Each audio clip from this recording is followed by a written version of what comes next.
wobbly passes. And, to me, when I look at Trey, I feel like the wobble is vastly improved. And I'm starting to think that a lot of it had to do with that finger injury potentially. Yeah. He talked about how he changed the grip of the football and had to work around that and actually retrain himself this offseason. He just said that in an interview yesterday. And so I got to imagine that that plays into it a little bit. But, I went back, and 49er fans will love this. Joe Montana had a wobble in his Yeah. pass, believe it or not, guys. Go watch it, And so wobble of the pass, A, how normal is that? And B, is it a concern at all? Yeah, I mean, it's I think we're always striving for perfection, right? So anything we're doing from a training standpoint, the reality is, yeah, we can throw where it's a tight spiral every time, right? Or at least we should be striving for that. So it's you never dismiss it. You never just say, "Oh, that's good enough," and not try to get better at it. So I don't want to throw it out like it's not a big deal at all. But like you said, in the list of things that are important in a throw, right? So I need the throw to be on time. I need it to be accurate. Obviously I need to make a good decision, like throw it when he's open, don't throw it when it's not. So, if we're naming things that happen in a pass play, the velocity on the ball is certainly more important. The accuracy is certainly more important. Now, can the wobbly ball flight affect velocity and accuracy? It can, right? Just, we're not in a vacuum. So, now it becomes like a whole physics, equation at this point. But so I'm not trying to throw it out completely. But if the ball's on time, if the ball's accurate, if the ball's there with good velocity, the wobble then certainly falls well below those in level of importance. We used to always laugh like I'm not sure Peyton Manning threw a spiral his last 4 years in the league, right? But he was putting the ball in the money every single time. Um, that stems from two things. Sometimes it can stem from like a really over the top delivery, which we know is not what Trey has, Right, right? right. But that's what would sometimes guys like Joe Montana, guys like Peyton Manning, who had a really high. Basically, the idea here is that you weren't able to extend through to the target as much because you were so high. You had like a quicker wrist flick, if that makes sense, Mm-hmm. and so Yep. the ball could wobble out of your hand there.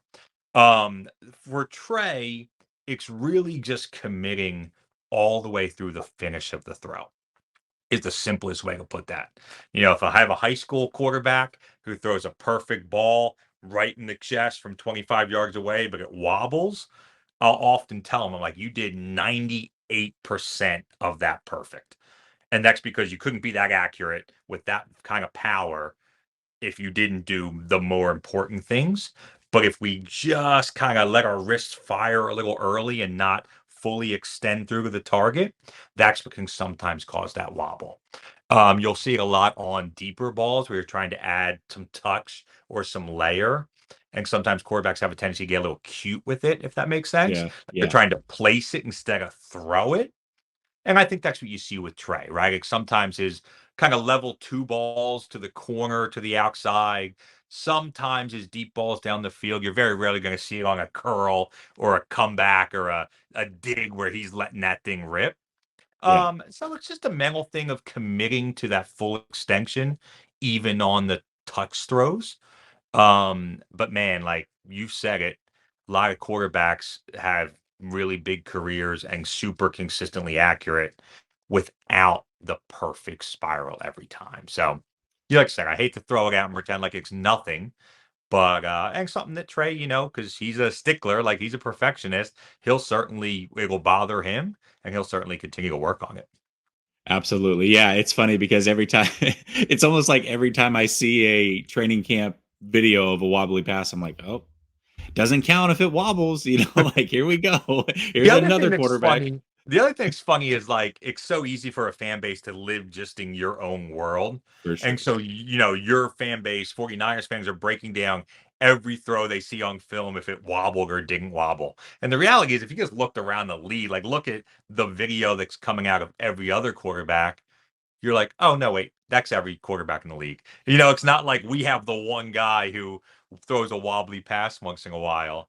But I get it, like, especially this time of year, the microscope and the spotlight's so bright especially a guy like Trey who's taking over for the first time, that sometimes I think we nitpick a little bit more than is necessary. But that's hey, that's every guy in that position knows that's what's going to happen. They're prepared for it. So Yeah, and I think too, the wobbly passes it might be a bigger deal when you're throwing rockets all over the field. And last year, he was a rookie, right? And he's literally every time he's just given everything he's got. And this year already, we're seeing he's starting to feather in some passes, yeah, get him up over linebackers, and just starting to work on his touch. And so the ball is a lot more catchable when it's wobbly and coming in a little bit easier, yeah, right? that's a Last good year it point. was wobbly and coming in hard. That's Yeah. a tough pass to catch Yeah, for anybody. that's a good point. And I think that's honestly that's the best answer to your question. Like, don't ask me if wobbly passes matter. Ask the receivers, right? Like, Right. ask the receivers as Trey's throwing to daily, and they're really the ones whose feedback matters. They'll tell you, no, it is. It's tough to catch. It's bothering me. It's or they're saying it doesn't matter as long as it's there. Um, but no, definitely, like I said, it's worth taking note of, and certainly any quarterback that we work with, it would be something we continue to try to improve for sure.